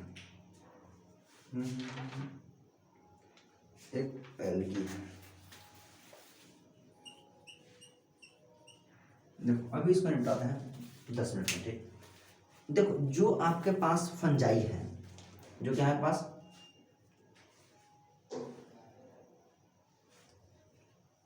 जो आपके पास क्या है, फंजाई है। फंजाई तो बेचारे ठहरे यूकैरियोट्स, इनके पास ट्रू न्यूक्लियस है। फंजाई क्या कह रहे हैं कि ये ज्यादातर होते हैं यूनिसेल्युलर। ज्यादातर क्या होता है, चूंकि हम बात ही कर रहे हैं किसकी, माइक्रो ऑर्गेनिजम्स की, है ना। तो ये ज्यादातर क्या होते हैं, यूनिसेल्युलर होते हैं, ठीक। इनके पास भी एक सेल वॉल होता है बाहर के एथी से, इन्वायरमेंट से बचाने के लिए। और जो इनका सेल वॉल है वो बना हुआ है काइटिन की। इनका जो सेल वॉल है वो किसका बना हुआ है, वो बना हुआ है काइटिन का। अब देखो सिर्फ सेल वॉल रहने से काम चल जाएगा क्या। मान लेते हैं कि अगर हमको 10 गो बॉडी गार्ड दे दो कोई, ठीक। अगर मेरे को 10 बॉडी गार्ड मिल जाए तो क्या मेरा जीवन चल जाएगा क्या, नहीं। बॉडी गार्ड्स होने के बाद मुझे चाहिए खाना। मुझे क्या चाहिए, खाना चाहिए। यानी कि जो ये फंजाई हैं, फंजाई बेचारे यूनिसेलुलर है अगर ईस्ट को अगर छोड़ा जाए तो। और इनके पास है एक सेल वॉल, इनके पास क्या है, सेल वॉल है जो कि काइटिन की है। लेकिन इनसे इसका मन नहीं भरा, ये बोला कि हमको चाहिए खाना, हमको क्या चाहिए, हमको चाहिए न्यूट्रिशन। अब देखो क्या हुआ कि न्यूट्रिशन लेगा तो न्यूट्रिशन कैसे लेगा, कह रहा है कि नहीं एक तरीके से खाना खाएंगे हम जी नहीं पाएंगे, हमको मतलब वैरायटी ऑफ जो मोड ऑफ न्यूट्रिशन है हमको क्या करो दो। ये हो गए बेचारे हेट्रोट्रॉफिक। न्यूट्रिशन कैसा शो कर देंगे आपको, heterotrophic mode of nutrition show करेंगे। हेट्रोट्रॉफिक क्या होते हैं, हेट्रोट्रॉफिक मोड ऑफ न्यूट्रिशन उसको बोलते हैं कि जो ऑर्गेनिज्म दूसरे पे डिपेंडेंट होता हो उसको बोलते हैं कि वो heterotrophic mode of nutrition show कर रहा है। दूसरे पे कैसे डिपेंडेंट है कोई फर्क नहीं पड़ता है, हो सकता है वो सड़े गले चीजों पर खा रहा हो, स्टिल वो हेट्रोट्रॉफिक है। भले वो हेट्रोट्रॉफिक में different mode of nutrition show करे, भले वो सैप्रोफाइटिक हो, पैरासाइटिक हो, चाहे कुछ भी हो, लेकिन है तो वो क्या, हेट्रोट्रॉफिक है। हम लोग मान लो कि हम लोग क्या है, ऑटोट्रॉफिक है कि हेट्रोट्रॉफिक है, हम लोग भी हेट्रोट्रॉफिक है। क्यों, क्योंकि हम लोग अपना खाना खुद से नहीं बनाते हैं, हम लोग तो सिर्फ प्रोसेसिंग करते हैं। किचन में ऑलरेडी दाल चावल कुकर गैस सिलेंडर सब रखा हुआ है, हम लोग सिर्फ प्रोसेसिंग करते हैं और खाना को क्या करते हैं, बनाते हैं। ना कि हम लोग खुद से गेहूं बनाए हैं, गेहूं भी हम नहीं बनाए हैं, गेहूं तो प्लांट बनाया था। आप खाली खाने वाले हैं ना कि बनाने वाले हैं, समझे। तो देखो जो मेरे पास फंजाई था वो न्यूट्रिशन शो किया heterotrophic mode of nutrition. Heterotrophic में भी ये यहाँ पर हो गया सैप्रोफाइटिक, या तो क्या हो जाएंगे, सैप्रोफाइटिक शो करेंगे, या तो आपको शो करेंगे parasitic. Parasitic mode of nutrition क्या होता है, पैरासाइट्स वो होते हैं जो होस्ट पे डिपेंडेंट करे। होस्ट क्या है, जैसे मान लो कि किसका नाम लिया जाए, यस मान लो कि राखी है, मान लो क्या है, मान लो राखी है, ठीक। और राखी कहीं पे क्या है, राखी के पास वैरायटी ऑफ शैम्पू प्रेजेंट है उसके पास, ठीक। लेकिन फिर भी इसके माथा में जो है बहुत ढील भरा पड़ा है, समझे। मान लो ये राखी है, बहुत शैम्पू यूज करता है, लेकिन फिर भी माथा में से ढील खत्म ही नहीं हो रहा है। तो ढील जो है, ढील के लिए राखी क्या है, एक फूड का सोर्स है। ढील उसके माथा में से हमेशा खून पी रहा है बेचारा, है ना, एकदम माथा में उसका घर बना लिया है। और राखी के ऊपर जो ढील वो पैरासाइट का काम किया, बुझे। पैरासाइट्स हमेशा दो डिफरेंट ऑर्गेनिजम्स के बीच होता है, हमेशा इस पे राखी पे क्या है, डिपेंडेंट है, उसी के बाल में घर बना के रह रहा है, उसी में उसका पूरा खानदान रह रहा है, उसी में वो खाना बना रहा है, उसी में वो खाना खा रहा है, वहीं पे घुलट जा रहा है ना। यानी कि उसके बाल को एज ए चिड़िया का घोंसला इस्तेमाल कर रहा है वो, समझे यहाँ पर। अब देखो आगे, ये खाना बना लिया है ना, खाना तो बना लिया, खा पचा कर मस्त हो गया। अब ये कह रहा है कि अगर मान लो कि कबो अगर खाना खत्म हो गया तो, मान लो कि आज हम खाना खा लिए, हम लोग भी क्या करते हैं, आज कमाते हैं अब फिर ले जाके बैंक में कुछ पैसों तो रखते हैं। बैंक में अगर मान लो पैसा नहीं रखेंगे, कल को अगर कुछ एडवर्स कंडीशन हो गया तो हम पैसा कहाँ से लेके आएंगे। तो ये बेचारा जो फंजाई है, फंजाई ये कह रहा है कि हम खाना खा लिए फिर खाना कुछ रख भी लेंगे। तो हम लोग बैंक में पैसा कैसे रखते हैं, रुपया के फॉर्म में रखे हुए हैं, ना कि डॉलर के फॉर्म में। ये भी तनी मानी तेज होशियारचंद निकला। फंजाई ने भी खाना खा के कुछ खाना बचा लिया और ग्लाइकोजेन के फॉर्म में क्या कर दिया, खाना को क्या कर दिया, थोड़ा बहुत स्टोर कर लिया कि बाद में हम आराम से क्या करेंगे, खाएंगे। अब देखो सब नखरा हो गया इसका, है ना, न्यूट्रिशन भी ले लिया, खाना भी रख लिया, सब काम होला के बाद अब कह कि ना अभी मेरा मन नहीं भरा। हम सोच रहे थे ना कि तनी मनी मेरा जो खानदान है ना वो यहाँ से वहाँ तक जाए, मेरे जो ऑफ स्प्रिंग है ना मेरा बहुत नाम रोशन करें, तो उसके लिए क्या किए, उसके लिए फिर कहा कि अच्छा अगर मान लो कि अगर हमको जनरेशन बढ़ाना है तो हमको रिप्रोडक्शन वाले प्रोसेस से क्या करना पड़ेगा, गुजरना पड़ेगा। रिप्रोडक्शन करने के लिए इन्होंने जो मेथड उठाया वो मेथड कौन सा लिया, बर्डिंग का लिया। बर्ड क्या होते हैं, बर्ड होता है एक स्मॉल आउटग्रोथ पेरेंट प्लांट के ऊपर। जैसे कि मान लो कि अगर मान लो ये मान लो क्या है, बर्ड है, मान लो ये पेरेंट प्लांट है, तो पेरेंट प्लांट के ऊपर ये बर्ड निकला, ये क्या निकला, बर्ड निकला। बर्ड शुरू में तो पेरेंट प्लांट पे डिपेंडेंट रहता है, लेकिन थोड़े दिन बाद क्या होता है कि पेरेंट प्लांट से क्या हो जाता है, सेपरेट हो जाता है, अलग हो जाते हैं और फिर वो अपना खुद का अपना काम दाम चलाने लगते हैं। जैसे कि फंजाई में एग्जांपल है इसका सैक्रोमाइसिस का, जो कि आपको बडिंग के द्वारा रिप्रोडक्शन क्या करते हैं, शो करते हैं। ठीक, अब देखो तो फंजाई वगैरह इतना होने के बाद आदमी सोचा कि काम खाली इसका ही काम है जी, खाना पीना खा लिया, अपना मतलब जनरेशन बढ़ा लिया तो हो गया, नहीं। बायोटेक्नोलॉजी में बैक्टीरिया वगैरह का यूज है, फंजाई वगैरह का यूज है, फर्मेंटेशन वगैरह में क्या है इसका यूज है, समझे। उसके बाद जो इसका एक बहुत दूर का चचेरा भाई आया माउल्स। माउल्स क्या कह रहा है कि माउल्स भी एक मल्टी सेलुलर फंगस है। माउल्स क्या है, एक मल्टी सेलुलर क्या है, फंगस है।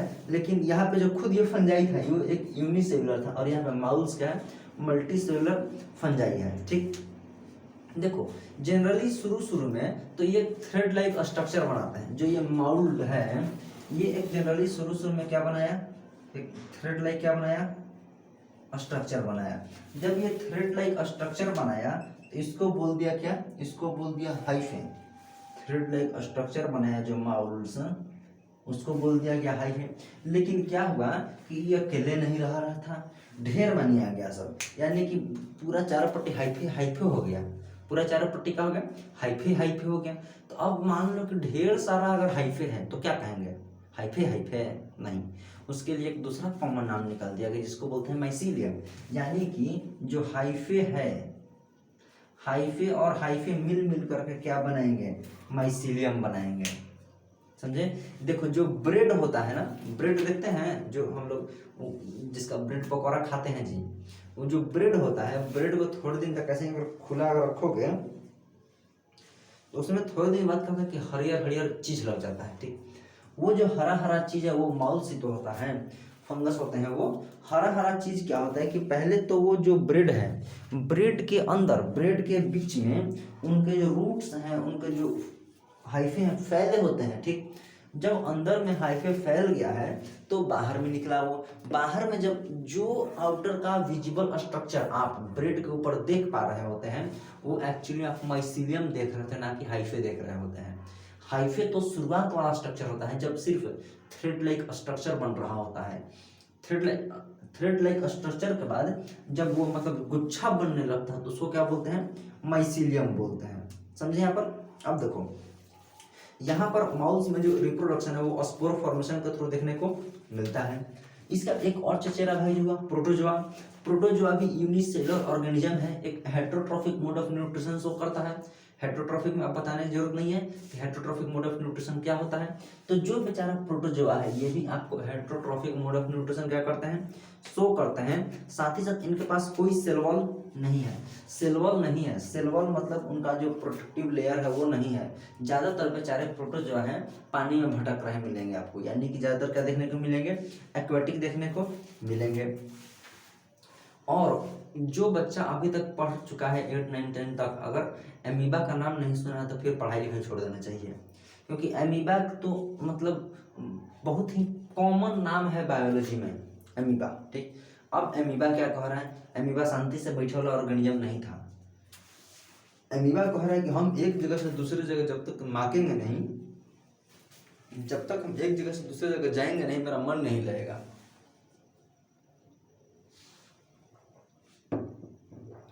समझे? अमीबा कह रहा था कि जब तक हम एक जगह से दूसरी जगह चल नहीं जाएंगे, मेरा मन लगेगा नहीं। तो अमीबा एक जगह से दूसरी जगह कैसे जाएगा? अमीबा तो सिंगल सेल वाला था, कैसे जाएगा? तो अमीबा बनाता है सूडोपोडिया। सूडोपोडिया क्या होता है? जैसे कि मान लो अमीबा का स्ट्रक्चर क्या होता है, कैसे बन जाता है। मान लो ये गोल अमीबा है, देखने को मिल रहा है, ठीक। तो इसके पास क्या होगा, यही गोल अमीबा है ना, इसने ऐसा स्ट्रक्चर बना लिया। तो ये दो गो पैर लाइक स्ट्रक्चर बना लिया, समझे।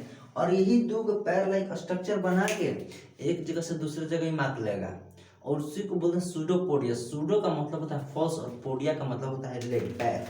छोट मोट का पैर बना लिया, एक जगह से दूसरी जगह जाके क्या करता है, ये घूम लेता है। बात करते हैं अगर रिप्रोडक्शन मेथड की, तो अमीबा बाइनरी फ्यूजन शो करता है। बाइनरी फ्यूजन मतलब पहले क्या होगा, देखो बाइनरी फ्यूजन देखो ऐसा होता है, फिर ये ऐसा होता है, और फिर यहाँ पर ये दो भागों में क्या होता है, बट जाता है। पहले जो डीएनए है, डीएनए थोड़ा सा इलोंगेट करेगा, इलोंगेट करने के बाद देखो जो बीच में जो थोड़ा सट जाता है ना, जैसे कि मान लो देखो ये पार्ट बीच में सट गया, इसको बोलते हैं सेप्टम, ठीक, क्योंकि एक डिवाइडिंग लेयर बन गई, ठीक। तो ये बाइनरी फ्यूजन शो करेगा। बाइनरी फ्यूजन क्या करेगा, शो करेगा। जो मदर सेल था वो क्या हो गया, दो डॉटर सेल में क्या होता है, बट जाते हैं। इसी देखो जब मदर सेल दो डॉटर सेल में बट गया, तो क्या बोलेंगे कि मदर मर गई क्या? नहीं, माता मरती नहीं है, समझे। मदर सेल क्या हो कि मदर सेल की डेथ नहीं हुई, मदर सेल हमेशा ही दो डॉटर सेल में क्या होते रहते हैं, कन्वर्ट होते रहते हैं। आगे चल के खुद ये दो भाग में बटेंगे, फिर आगे चल के वो दो में, फिर आगे चल के वो दो में, वो क्या होते हैं, बटते रहते हैं। समझे? यहाँ पर मजे की बात है कि इस अमीबा के पास एक होता है क्या है, अमीबा के पास है कॉन्ट्रेक्टाइल वैक्यूल। देखो कॉन्ट्रेक्टाइल वैक्यूल क्या है, जैसे मान लो कि अमीबा तो बेचारा पानी में रह रहा है, तो इस ये देखो ये है पानी, ये है अमीबा। अब अमीबा रह रहा है पानी में, तो आपको क्या लग रहा है, इस अमीबा के अंदर जो साइटोप्लाज्म है, जो पानी है इस अमीबा का, क्या वो, मान लो कि देखो अगर ये ग्लास है, ठीक, अगर ये ग्लास है और इसमें अगर हमने एक अमीबा को डाला हुआ है,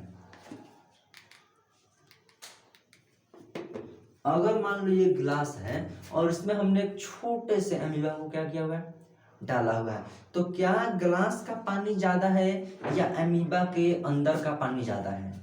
अगर आप थोड़ा सा भी सोच पाएंगे तो आप ये जान लेंगे कि जो ग्लास में जो अमाउंट ऑफ वाटर है वो एज कंपेयर टू अमीबा क्या है, वो ज्यादा है।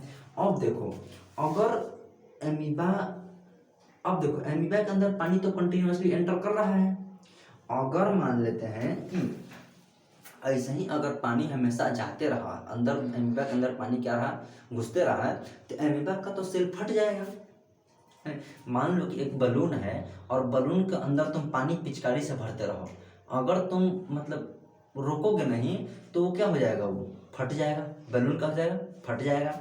वैसे ही क्या करता है कि इस अमीबा के अंदर एक होता है कॉन्ट्रेक्टाइल वैक्यूल। कॉन्ट्रेक्टाइल क्या होता है, वैक्यूल होता है, ठीक। कॉन्ट्रेक्टाइल वैक्यूल तो क्या है कि हो सकता है इस अमीबा के अंदर क्या आ जाए, पानी आ जाए। अगर पानी आता है तो ये थोड़ा बहुत मान लो सिकुड़ गया, थोड़ा बहुत क्या हो गया, सिकुड़ गया।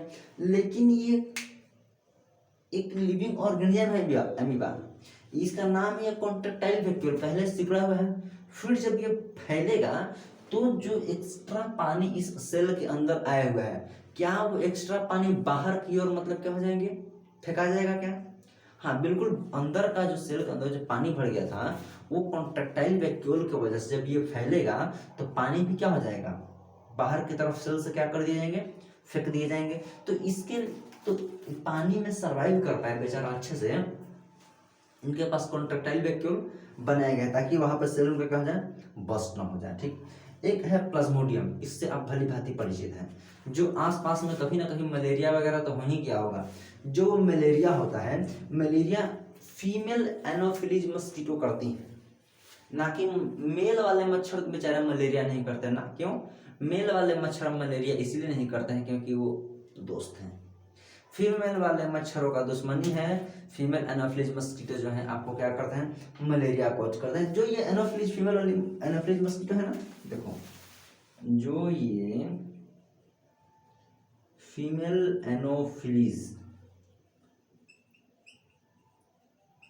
मस्कीटो हैं, ये चूंकि ये मलेरिया कॉज कर रहे हैं, इनका लाइफ साइकिल भी उतना आसान नहीं जितना समझ पा रहे हैं। 2 स्टेज में है, एक ह्यूमन के लीवर में है, फिर मलेरिया, मतलब इनका थोड़ा लाइफ साइकिल क्या है, कॉम्प्लेक्स है। इसको थोड़ा हम लोग बाद में देख लेंगे कभी, अगर नेक्स्ट कभी वीडियो बना तो, कि फीमेल एनोफिलीज मस्कीटो का लाइफ साइकिल क्या है, ठीक। उसके नीचे है आपका जो एक एल्गी है। एल्गी क्या कह रहा है, एल्गी कह रहा है कि हम जमीन पर नहीं रहेंगे, हम पानी में रहेंगे। यानी कि जो आपका प्यारा सा सुंदर सा एल्गी है, ये एल्गी तो एक्वेटिक निकला। कभी भी ध्यान देंगे, A for algae, A for aquatic, ध्यान देंगे। ये जो एल्गी था ये तो क्या निकला, ये तो मतलब अलग प्रजाति का निकल के, ये तो कह रहा है कि नहीं हम पानी में रहेंगे, क्या रह गया ये हो गया किसका, एक्वेटिक हो गया। अब देखो ये एल्गी होते हैं हरे हरे, आपके एल्गी क्या होते हैं, हरे हरे हैं। अगर हरे हरे एल्गी हैं, हरे हरे सुंदर सुंदर अगर एल्गी हैं, तो क्या इनके पास होगा क्लोरोफिल होगा क्या, बिल्कुल होगा। जो ये एल्गी है, एल्गी के पास क्या होगा, क्लोरोफिल होगा। अगर इनके पास क्लोरोफिल है तो क्या ये आप पे और हम पे डिपेंड रहेंगे क्या, क्या ये मतलब heterotrophic mode of nutrition show करने की मतलब गलती कर देंगे क्या, गलती से भी नहीं। क्यों, इसलिए क्योंकि जिनके पास खुद का धन है और दूसरों के धन दौलत पे लालच क्या करते हैं, है ना। ये है बेचारा एल्गी, एल्गी के पास पहले से क्लोरोफिल प्रेजेंट है। ये हमारी तरह इधर उधर खाना मांगते नहीं चलेगा पेड़ पौधों से कि थोड़ा सा अनाज दे दो, थोड़ा सा अनाज दे दो। इनके पास खुद का क्लोरोफिल है, सनलाइट फ्री का मिल रहा है from the beginning of the universe. वहां से ये सनलाइट फ्री का लेंगे और खाना लेकर के क्या करेंगे, बनाएंगे। यानी कि जो हमारे और आपके प्यारे जो ये एल्गी हैं, ये कैसा मोड ऑफ न्यूट्रिशन शो करेंगे, क्या ये autotrophic mode of nutrition show करेंगे क्या। ऑटोट्रॉफिक मोड ऑफ न्यूट्रिशन उसको कहते हैं जब कोई भी ऑर्गेनिज्म अपना खाना खुद से बनाता है, मतलब कैसे, ज़्यादातर इसमें प्लांट्स वगैरह को इंक्लूड किया जाता है। तो वैसे केसेस में जो ये हमारे एल्गी हैं, ये क्या ऑटोट्रॉफिक मोड ऑफ न्यूट्रिशन ये शो करेंगे। इनके पास जो सेल वॉल है वो बेचारे सेलुलोज के हैं। इनके पास भी सेल वॉल किसकी बनी हुई है, सेलुलोज की बनी हुई, ताकि बाहर के एनवायरनमेंट से क्या मिल जाए, आसानी मिल जाए, समझे। अब देखो जो अभी तक देखें, फंजाई हो गया, प्रोटोजुआ हो गया, एल्गी हो गया, 3 मेन, एल्गी, फंजाई और प्रोटोजुआ, इनका कंपैरिजन देख लो। 3, क्या ये फंजाई, प्रोटोजुआ और एल्गी, क्या ये तीनों ही यूकैरियोट्स हैं क्या, बिल्कुल है। फंजाई भी यूकैरियोट है, प्रोटोजुआ भी यूकैरियोट है, और एल्गी भी क्या है, यूकैरियोट है। अगर सेल वॉल की बात की जाए तो फंजाई में तो सेल वॉल आपको कैटिन की देखने को मिलेगी, लेकिन प्रोटोजुआ में सेल वॉल भी देखने को नहीं मिलेगा। प्रोटोजुआ निश्चिंत है कि जाए तो हम कैसे जी लेंगे। लेकिन वहीं पे जो एल्गी है, एल्गी में तो सेल वॉल, अभी बताया कि एल्गी में सेल वॉल किसकी बनी हुई थी, आपकी सेलुलोज की बनी हुई थी। वहीं पे न्यूट्रिशन का अगर देखा जाए कि कौन सा मोड ऑफ न्यूट्रिशन शो करते हैं, तो जो फंजाई और प्रोटोजुआ हैं, जो फंजाई और प्रोटोजुआ हैं, ये heterotrophic mode of nutrition show कर रहा था। एल्गी के पास क्लोरोफिल है, ये दूसरे की तरह heterotrophic mode of nutrition show नहीं करेगा, ये आपके अलग से ही autotrophic mode of nutrition show करेंगे। फंजाई में जैसे कि ईस्ट हो गया, प्रोटोजुआ में जैसे एमीबा हो गया, एल्गी में जैसे क्या हो गया, स्पाइरोगैरा हो गया। स्पाइरोगैरा का आपका फिगर देखें हमने, ऐसा एक बनाया होता है स्पाइरल, ऐसा आप स्पाइरोगैरा का फिगर बुक्स वगैरह में कहीं ना कहीं देखे होंगे। देखो जो ये हम लोग देख रहे थे ना कि इसमें किसमें, हाँ, जो फंजाई में जो कैटीन की सेल वॉल बनी थी। कैटीन, देखो कैटीन होता क्या है, कैटीन एक स्ट्रक्चरल पॉलीसेकेराइड है, मतलब जैसे कि मतलब अमाइनो पॉलीसेकेराइड है कैटीन। पॉलीसेकेराइड, पॉली का मतलब होता है मैनी, सेकेराइड मतलब शुगर, समझे यहाँ पर। अब देखो इसके बाद जो मेरे पास बहुत तगड़ा एक बचा हुआ वायरस, ये वायरस बहुत छोटा है लेकिन बहुत काम का, मतलब बहुत काम भी करता है वायरस। अभी थोड़े दिन पहले कोरोना वायरस आके गया था, मतलब एकदम मजा कर दिया है ना। 2 साल जो ना भयंकर लॉकडाउन लगाया कि मतलब पूछना ही नहीं है, समझे। तो मेरे पास जो है यहाँ पर क्या है, जो वायरस है, वायरस क्या होता है, वायरस एक ये सेलुलर इन्फेक्शस पार्टिकल है, पार्टिकल क्यों बोले इसको, इसको ऑर्गेनिज्म क्यों नहीं बोल दिया गया? पार्टिकल इसको इसलिए बोला गया क्योंकि ऐसे जब ये अकेले है तो इसका कोई वैल्यू नहीं है। इसका वैल्यू तभी है जब तक ये लिविंग और होस्ट के कांटेक्ट में ना आ जाए, इसका कोई वैल्यू नहीं है। सपोज दैट ये मार्कर है, मार्कर को हमने यहाँ पर टेबल पे रख दिया तो इसका कोई वैल्यू, जैसे कि मान लो ये मार्कर है, हमने इसको यहाँ पर क्या कर दिया, क्या रख दिया गया, तो इसकी कोई वैल्यू नहीं है। वो खुद से यहाँ पर एक अल्फाबेट तक नहीं लिख पाएगा, है ना। लेकिन जब ये मार्कर मेरे हाथ में आ गया तो हम अब जो मर्जी इससे क्या कर सकते हैं, लिख सकते हैं। वैसे ही जो हमारा वायरस है पैरासाइट, वो क्या कह रहा है कि वो तो एक इन्फेक्शस पार्टिकल है, जब तक वो लिविंग ऑर्गेनिज्म के बीच में नहीं आ जाएगा तब तक उसकी कोई वैल्यू नहीं है। एक ए सेलुलर है ये वायरस। ए सेलुलर का मतलब है कि वायरस सेल भी नहीं है, समझो। वायरस मतलब एकदम इसके पास कोई सेल भी ये नहीं है। जब सेल ही नहीं है तो साइटोप्लाज्म कहाँ से होगा, और वो न्यूक्लियस और न्यूक्लियर मेम्ब्रेन सॉरी वो राइबोसोम का तो बात जाने दो, है ना। इसके पास साइटोप्लाज्म ही नहीं है। राइबोसोम 70 होगा कि 80 हो तो बात जाने दो, इसके पास राइबोसोम ही नहीं है, तो 70 और 80 का क्लासिफिकेशन कहाँ से आएगा। इतने बेचारे गरीब हैं ये, इनके पास खुद का कम से कम मेटाबॉलिज्म भी नहीं है। सेल ही नहीं है तो कहाँ से होगा। जो साइटोप्लाज्म होता है, जो मेटाबॉलिज्म का जो मेन अरीना है, मेटाबॉलिज्म जहाँ पे देखने को मिलता है जिस साइटोप्लाज्म में, साइटोप्लाज्म में नहीं है इसके पास, तो मेटाबॉलिज्म कहाँ से होगा, मुझे यहाँ पर। अब देखो मजे की बात यह है कि जो ये वायरस है, वायरस को बोलते हैं ऑब्लिगेट इंट्रासेलुलर पैरासाइट्स। जैसे इसका ऑब्लिगेट इंट्रासेलुलर पैरासाइट का क्या मतलब है, उसका मतलब यह है कि ये कंप्लीटली होस्ट पे डिपेंड कर रहा है। अगर इसको खाना चाहिए तो होस्ट के पास जाना पड़ेगा, अगर इसको रिप्रोडक्शन करना है तो होस्ट के पास आपको जाना ही पड़ेगा, यानी कि ये टोटली क्या है, होस्ट पे डिपेंड ये करते हैं। अब देखो चूंकि ये लिविंग ऑर्गेनिज्म के कांटेक्ट में जाएंगे तो ये हो जाएंगे लिविंग, और वहीं पर जा करके क्या करेंगे, ये रिप्रोडक्शन करेंगे।